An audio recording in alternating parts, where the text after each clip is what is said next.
Buenas noches. Agradezco la oportunidad de comentar el Dharma de Buda.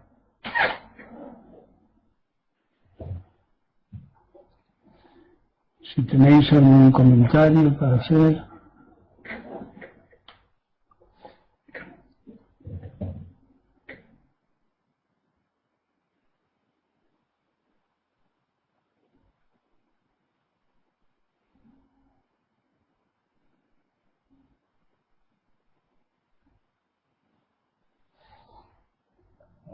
Pues empezamos.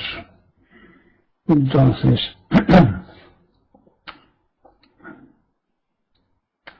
algo sobre el abandono de la práctica. Los que abandonáis el camino no debéis lamentaros en ningún sentido. Tomadlo como una prueba de curiosidad y quizá de ambición en un momento todavía inmaduro. El camino cambia como todo y sin embargo está ahí para cuando queráis retomarlo.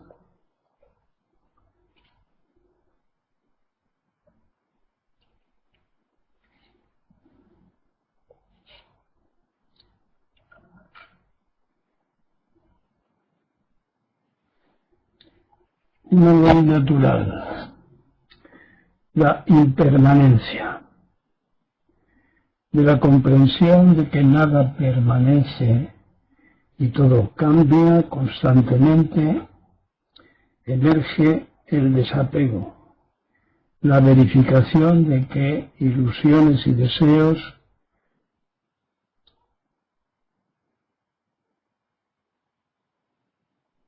así como de que la verificación de que ilusiones y deseos no permanecen, ilusiones y deseos que pretenden que todo siga igual a lo deseado. A esto lo llamamos autoengaño. La vida se mueve y si nos resistimos a esto, sufrimos. Ser libre significa precisamente la ausencia de aspiraciones fijas. Consiste en descubrir a cada momento que lo que fue no es y no asustarse por ello. Evitar el autoengaño de creer mágicamente que las cosas pueden mantenerse iguales. Así que ser libres consiste en ir encontrando el propio camino, descubrir el Buda que somos.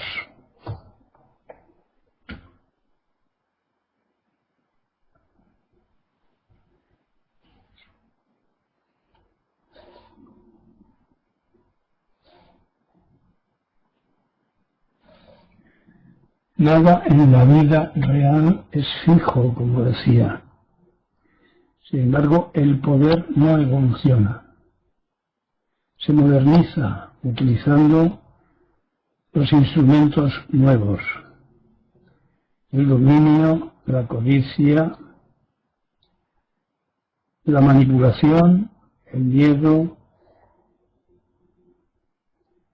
la violencia, el abuso, etcétera, etcétera, siguen en nosotros porque los modelos no cambian.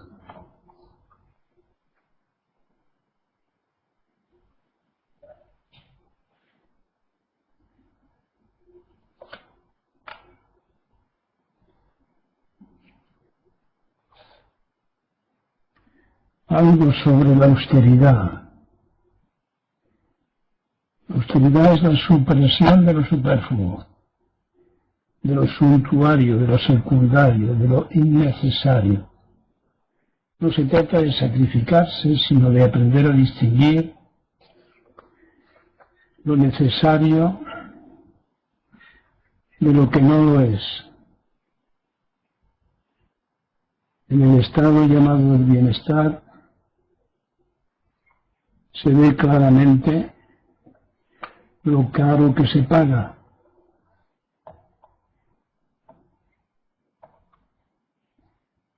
La economía vital o natural de la austeridad señala un campo del orden de la naturaleza, de la propia naturaleza y de la salud. Es el de la atención a las necesidades primarias o instintivas indiscutibles. Tenemos que aprender a esperar, a tener ganas de comer, de beber, de sexo, de descanso, de esfuerzo, de gasto de energías, etc. Es decir, hemos de aprender a escuchar al cuerpo, porque si no se hace así, se está buscando el placer egótico. Y entonces los patrones del buen funcionamiento se desdibujan, incluso invirtiéndose y produciendo cansancio, hartazgo o multitud de enfermedades. En cascada, porque el mal funcionamiento de un órgano está en relación con el funcionamiento del resto. Todo es uno. Forma parte de la práctica, el estudio de uno mismo, la conciencia del ritmo de la salud,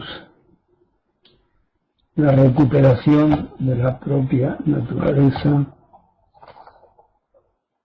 y esto lo comprobamos claramente en el estrés tan generalizado. Así que frente a la austeridad, la propuesta cultural del hiperconsumismo, el libre mercado, hacer las cosas para que duren poco, etcétera, los entretenimientos artificiales, son las respuestas a cómo vivir. Todo esto es locura, neurosis egótica. Es lo que ahora toca y hemos de aprender a defendernos. ¿Quieres apagar eso?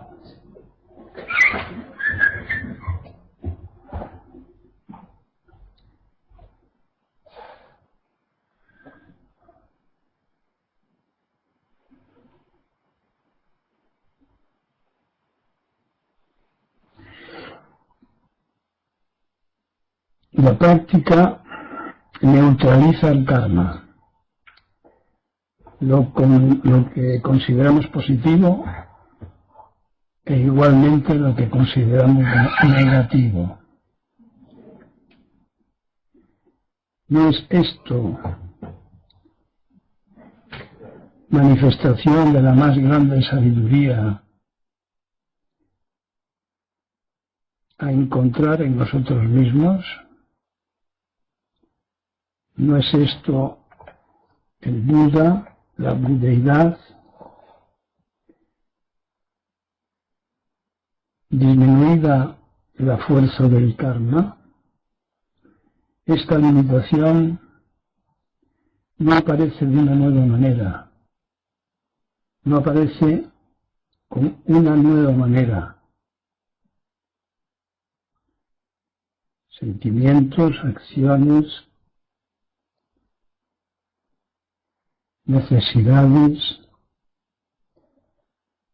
varían. Por eso la práctica, decimos, neutraliza el karma. La práctica del Dharma, que es el contacto con los seres vivos en situaciones reales,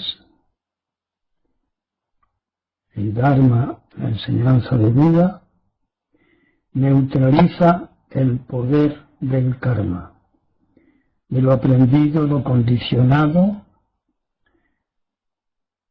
que con su energía desviada hacia el ego provoca, sugiere, condiciona y enajena.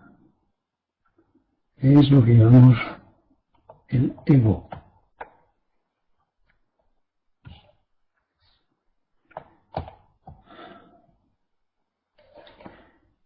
Todo es conciencia, hemos comentado anteriormente. Y nos preguntamos, o si nos preguntamos, ¿qué es conciencia? ¿De qué se trata de ser conscientes? Es probable que nos equivoquemos creyendo que se trata de un reconocimiento intelectual. Pero si repasamos las muchas veces que hemos comentado a qué llevamos conciencia, vemos que se trata de una participación, contactos, como dije anteriormente, contactos con lo vivo en situaciones reales, de cuyas situaciones, de cuyos contactos, resultan sensaciones, emociones, pensamientos,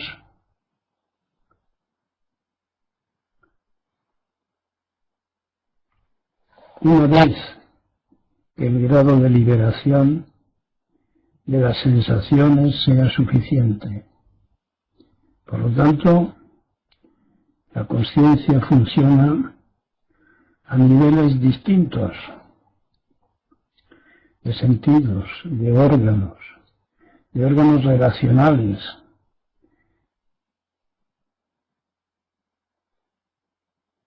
de la percepción del latir de la vida, del contacto con los seres vivos,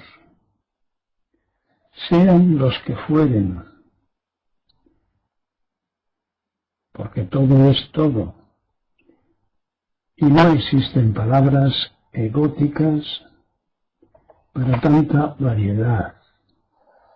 Así que conciencia no es pensar, eso será lo último, eso será lo espontáneo, ese pensamiento insidiado que se piensa sin pensar.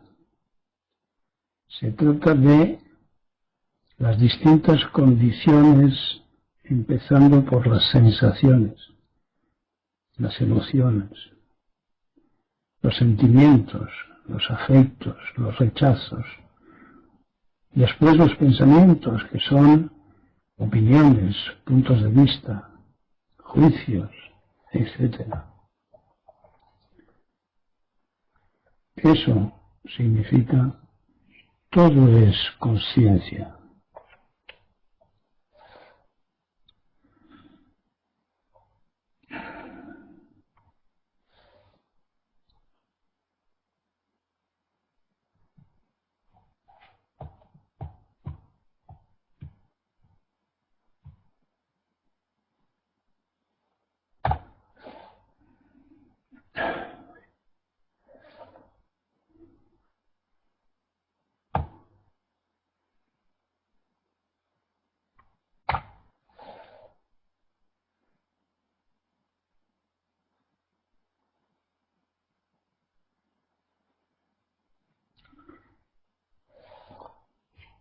Los neurofisiólogos llaman secuestro amigdalar a la repetición de estímulos de sufrimiento, de angustia, de excitación,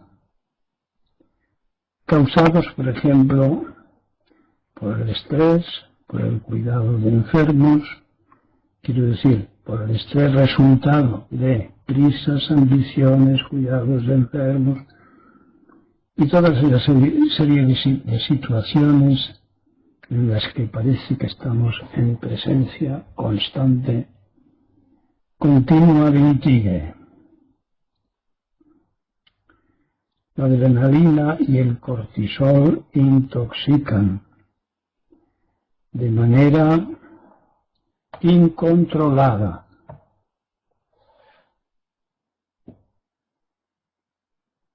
Cuando, como digo, el estímulo negativo se mantiene.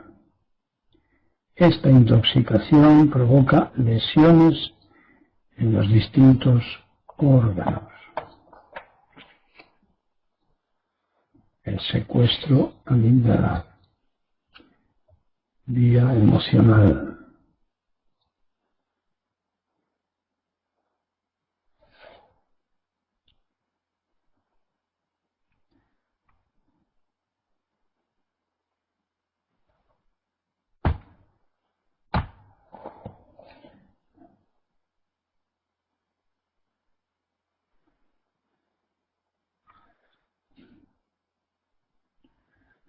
Un comentario.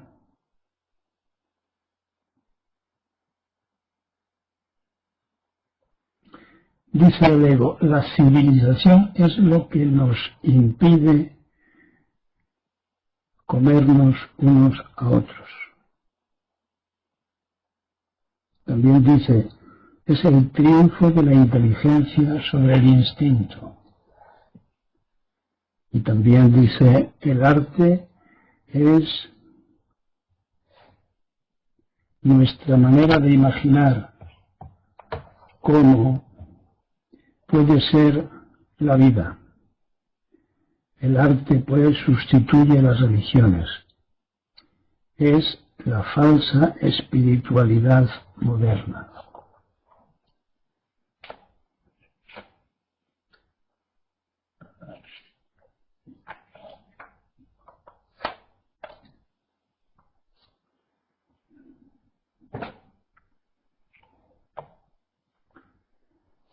Alguien preguntó en un día pasado lo que le sugerían mis palabras, no recuerdo sobre qué, y ese alguien decía, ¿y qué pasa entonces con la historia? ¿Con qué historia?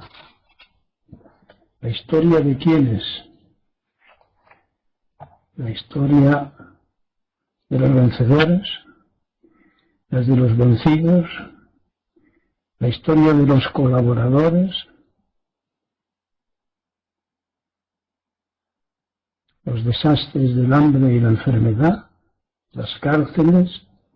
¿Los fusilamientos? ¿Los negocios de armas? ¿Los espías? ¿Los chantajes? ¿Las reorganizaciones? Porque cada uno de estos escribe su historia.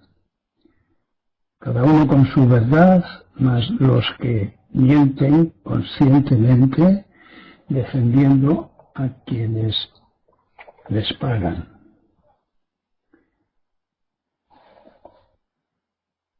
¿Qué es la historia sin una película de grandes demencias contada por intérpretes parciales e interesados? Hay pues muchas historias para ingenuos.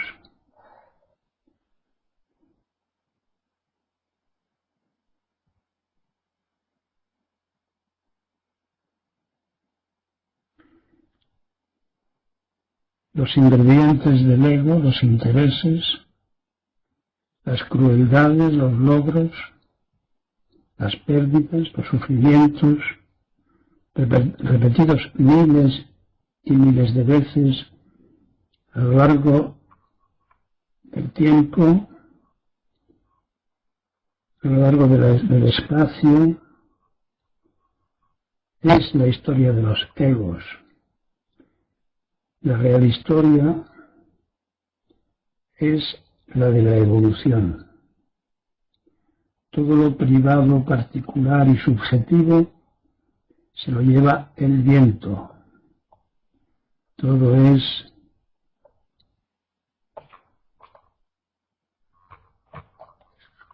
solamente de metáforas.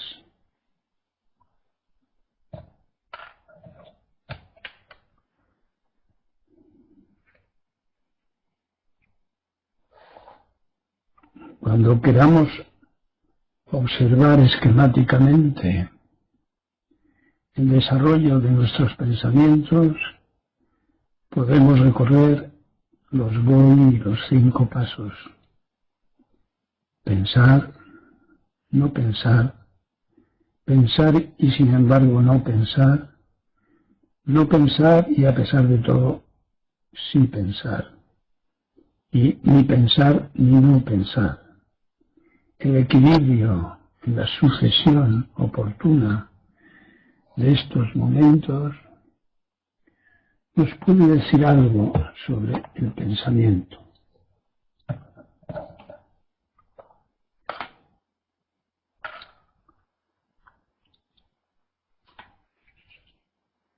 Evolución de la mente. Las resistencias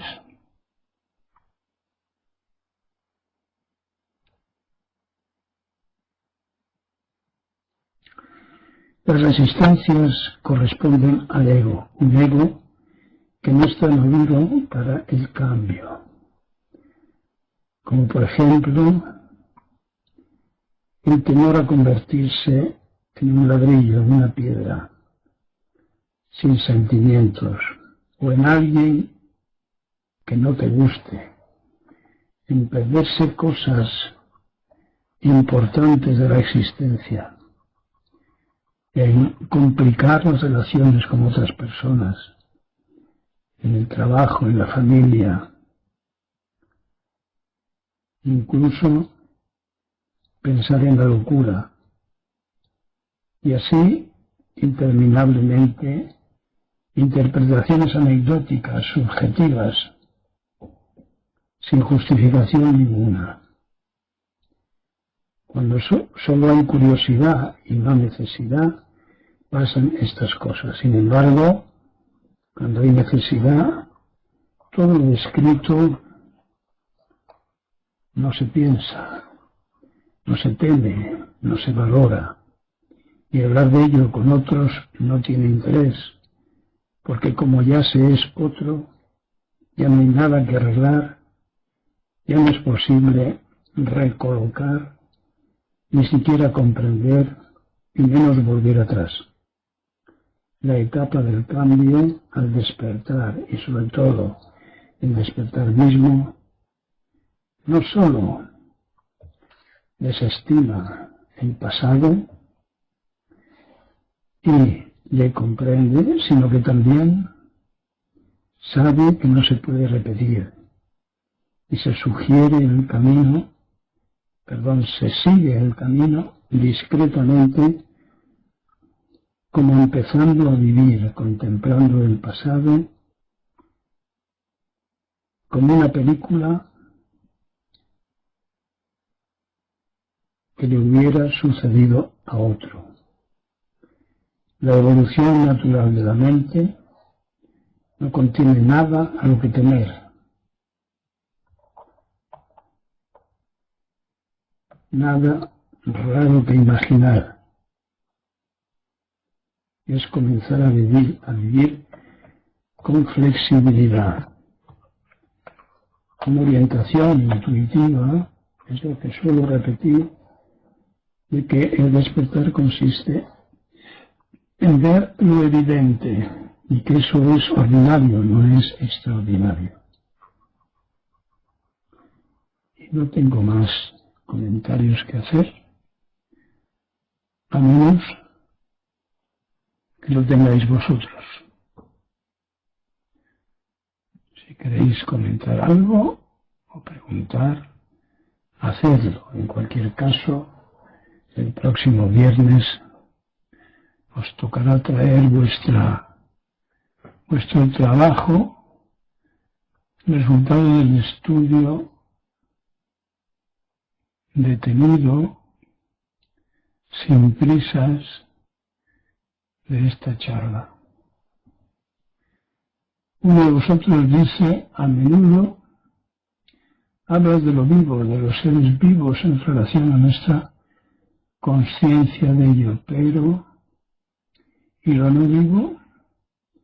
¿Existe tal diferencia o lo vivo es todo?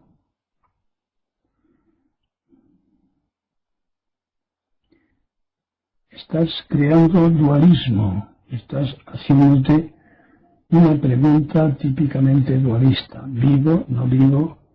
De manera que 30 palos.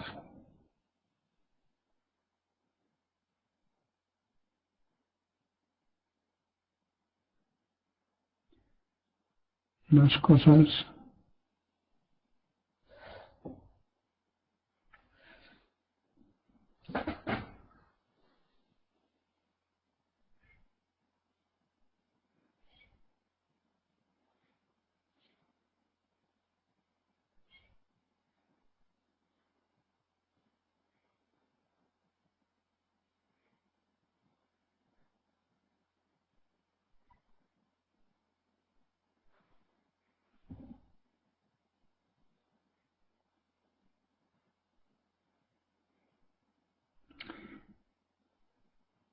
como decía en este último libro, creo, sé que es otoño porque estoy oyendo a las garzas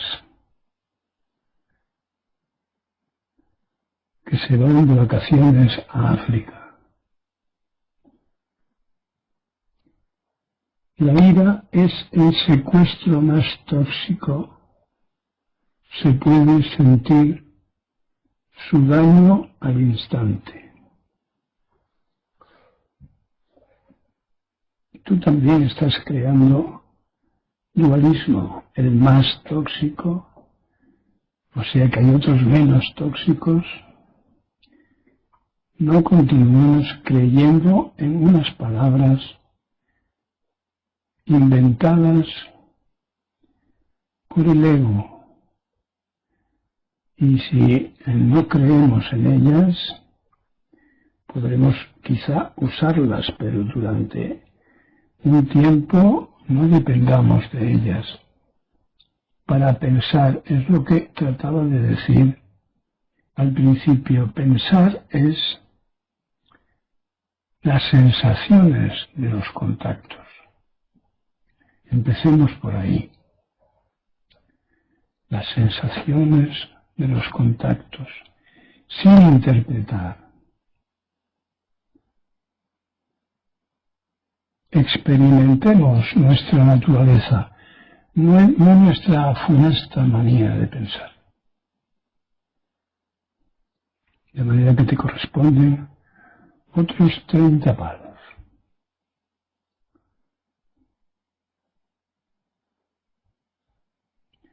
Más.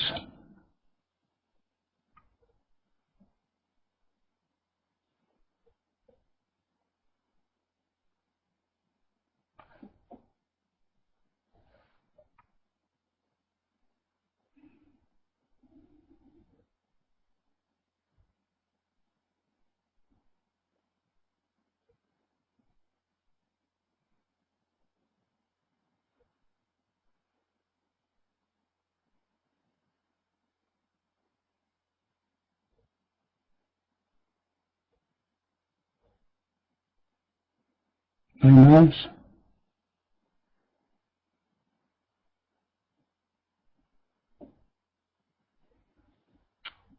Y Chinen, pensar es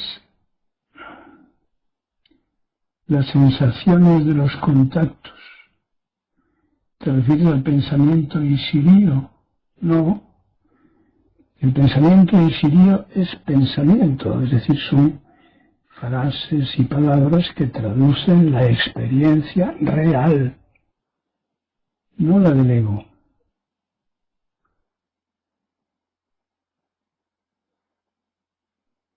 Es decir, una de las formas de conciencia es las sensaciones. Pensar es lo que acabo de explicar. Transformación en palabras, no siempre el lenguaje que puede ser variado de la experiencia de lo real.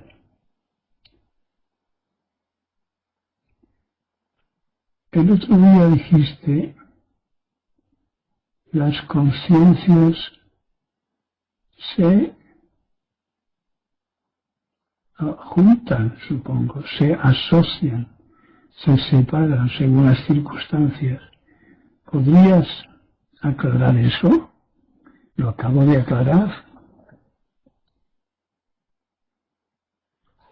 Todo es conciencia, todo es conciencia. Tenemos la conciencia de las sensaciones, que por lo tanto son sensaciones, no pensar sobre las sensaciones, es tener contacto con lo vivo. Contacto, eso es conciencia elemental, básica, el fundamento de todo. Después tenemos las emociones que proceden de los instintos básicos, que antes decía, comencemos por escuchar al cuerpo, identificando cuándo necesita comer, beber, sexo, gasto energético, descanso, y lo que hemos descrito muchas otras veces. Y así sucesivamente.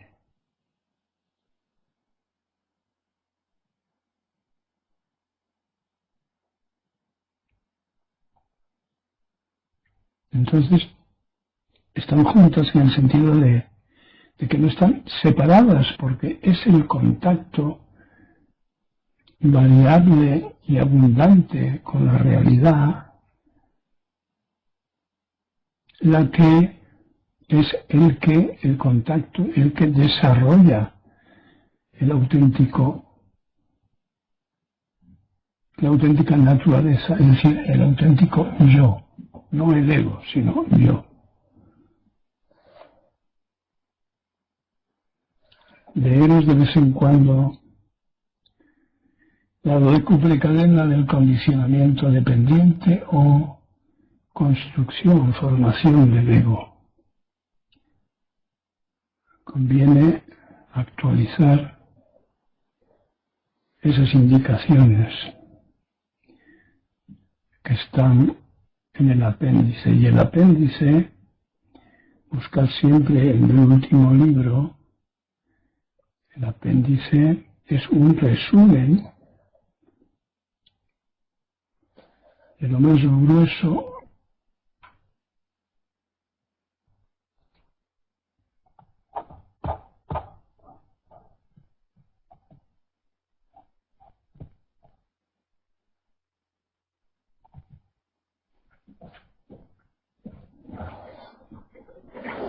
se fue un momento. Jonón dice, ¿cómo saber cuándo está interviniendo el ego en esas sensaciones de los contactos? ¿Es no pensar en ello y simplemente sentirlo? Tiene mucho que ver con simplemente sentirlo. Efectivamente, es decir, el ego, por muy defectuoso que sea, he explicado que nos facilita la percepción, es decir, situar las cosas, no interpretarlas que ahí, se pierde y nos pierde, pero sí presenciarlas individualmente. No digo subjetivamente, digo individualmente.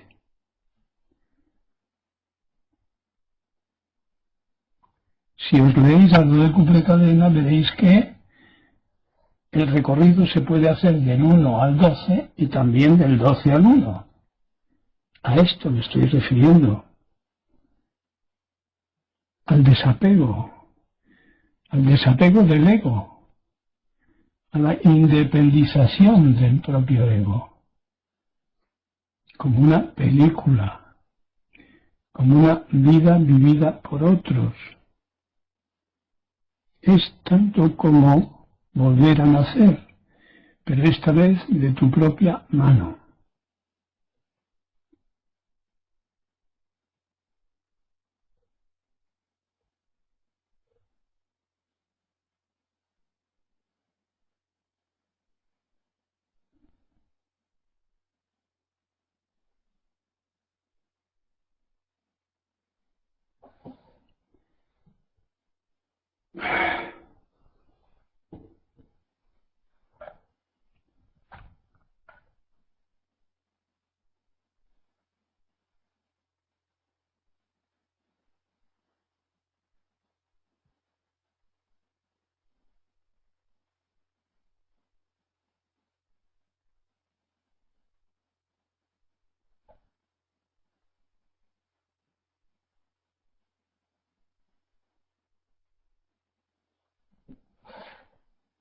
¿Ya está?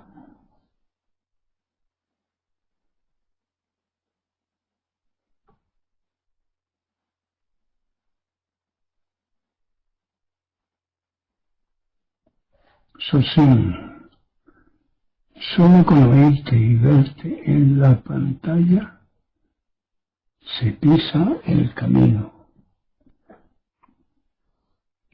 Pero la que lo pisa eres tú.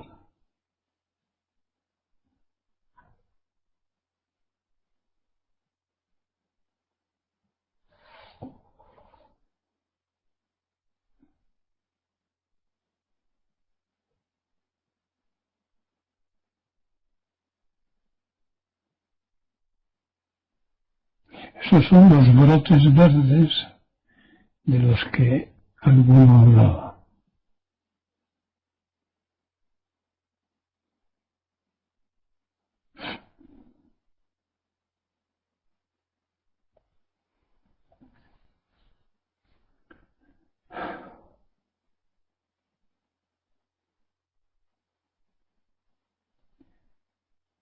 Bueno, entonces lo dejamos aquí.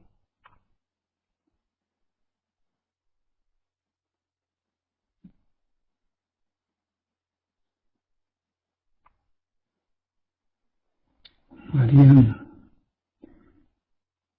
volver a nacer en un parto natural sin resistencias para no añadir sufrimiento a los momentos duros.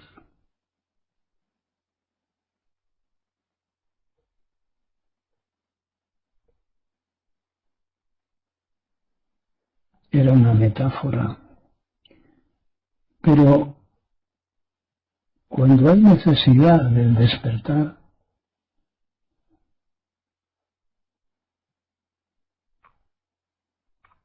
no hay sufrimientos ni dureza, porque tienes que detenerte en cuanto tu mente se perturba con esa dureza, ese sufrimiento, ese dolor.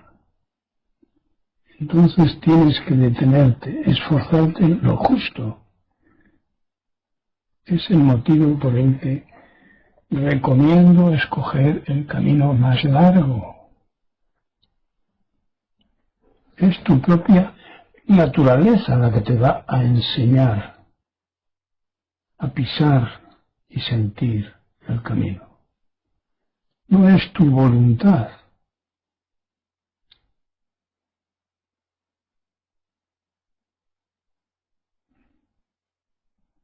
¿Se entiende lo que digo?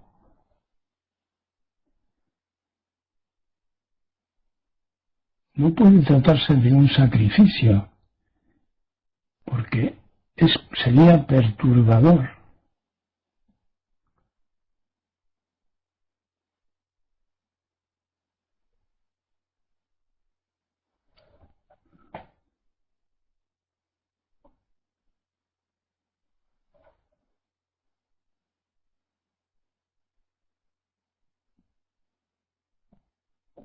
Sí, el estudio de uno mismo, pero, como decía también, el estudio de uno mismo empieza por olvidarse de uno mismo.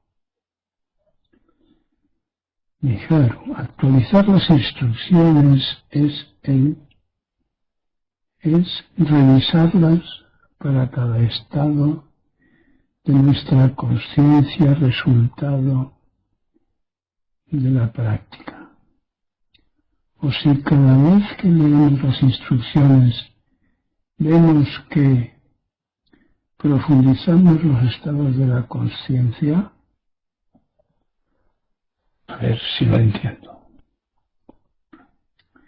Actualizar las instrucciones es revisarlas para cada estado de nuestra conciencia, resultado de la práctica. No. Actualizar las instrucciones es práctica realización, ahora, en este momento, en cada momento presente. No lo eches al terreno de la conciencia consciente. Déjalo en manos de la conciencia inconsciente. Es decir, conviértelo en acción.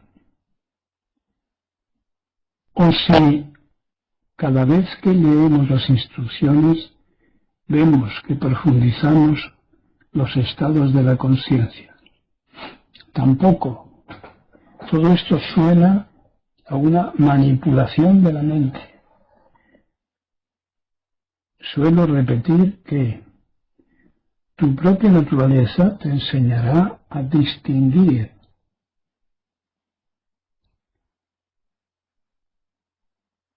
Te enseñará sin buscarlo tú, sin intencionalidad, te enseñará lo que tienes delante, lo que tienes en el dentro fuera, sin prisa, con mucha confianza en la sabiduría de tu naturaleza. Llama, el camino más largo es el que hace uno mismo en solitario siguiendo las instrucciones. No, ese es el camino del error. La soledad es mal asunto, porque puede parecer independencia, pero no lo es. Puede ser orgullo. No. El camino más largo es el camino que no espera nada, que no tiene prisa por nada, que no busca nada, que intuye que no hay verdad alguna que lograr.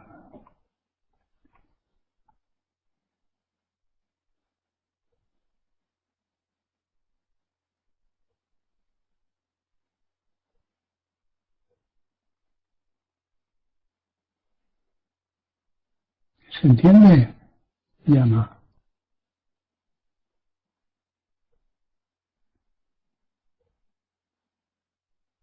Es decir, se trata de que tú no seas un tú, sino que seas la mente zen. Por eso la práctica es la dedicación a las instrucciones, dedicación, realización, acción.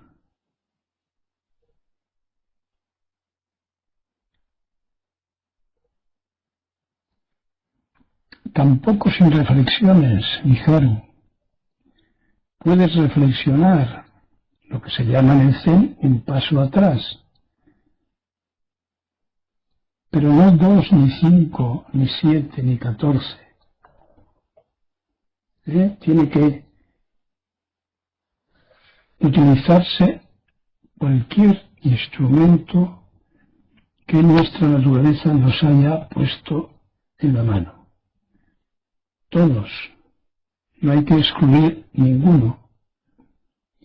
Pero cuando se comienza, no hay que dar de comer al ego, sino desactivarle. Y las reflexiones suelen activar al ego. Es decir, la duración de las reflexiones tiene que ser escasa. Por eso la práctica es cómoda. No estás obligado a hacer ningún esfuerzo intelectual, excepto en la versión Rinzai,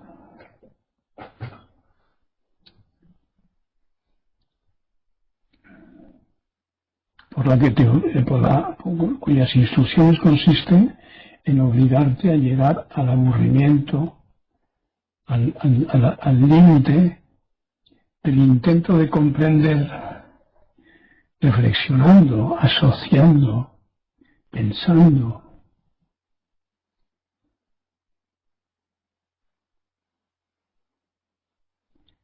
El sistema Soto es mucho más sencillo y natural.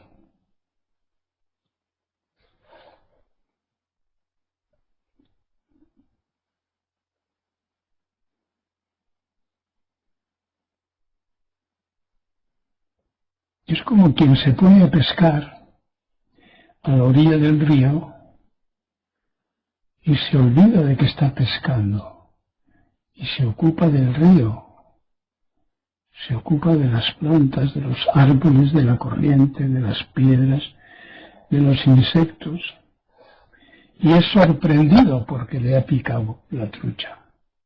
Es sorprendido. Pero se tiene que haber olvidado de todo eso. Porque en la vía del pensamiento no es la vía de la inteligencia. Mientras no percibamos la totalidad de la vida, no seremos inteligentes, seremos instrumentalistas de conceptos. Y por ahí nos perdemos.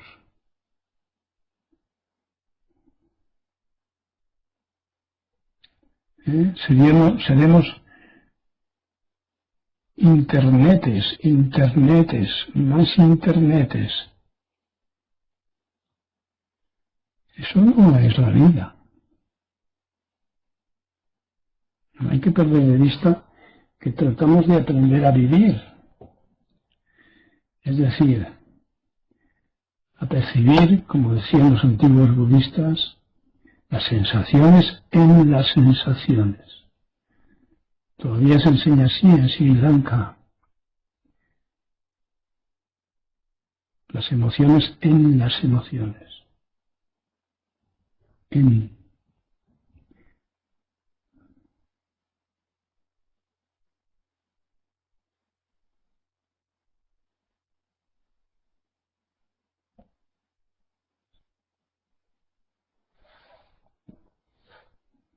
Bueno, los gases no se acaban nunca. En cada instante se puede hacer gaso. Recuerda que es el gaso. Es juntar los extremos y en medio está el ser humano, el camino medio.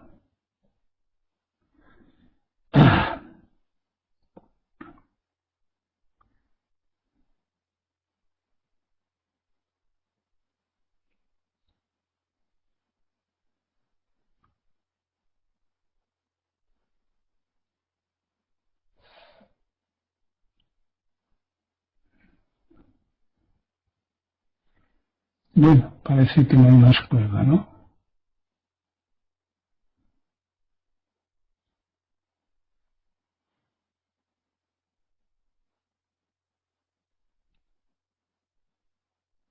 Una versión de la reflexión es la que os propongo cada vez que digo, y la próxima semana hablaréis vosotros.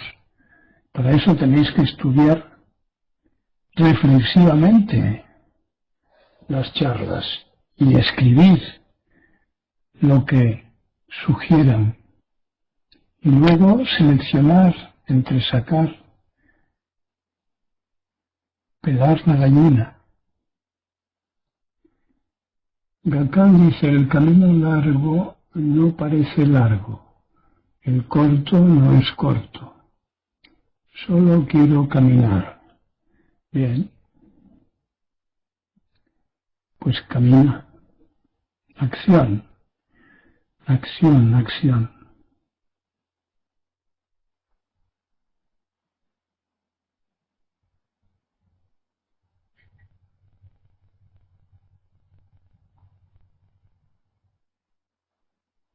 No hay nadie que siendo sincero y siguiendo las enseñanzas de Buda no despierte. No creo que haya nadie.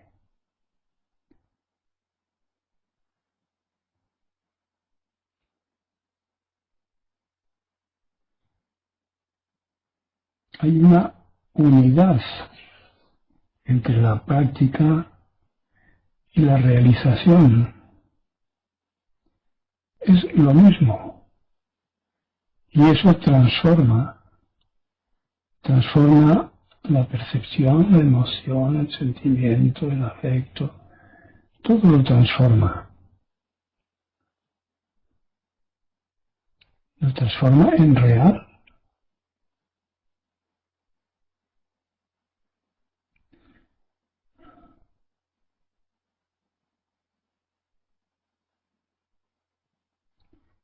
Entonces, si os parece, lo dejamos aquí.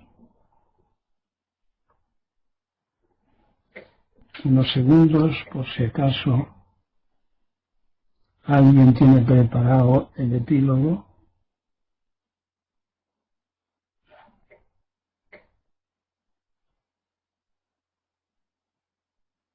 Acordaos, los que entráis por primera vez, de poner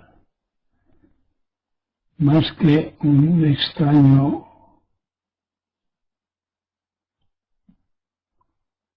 código, pues el lugar donde vivís, porque a veces tiene que ver con emails recibidos desde tal sitio o tal otro.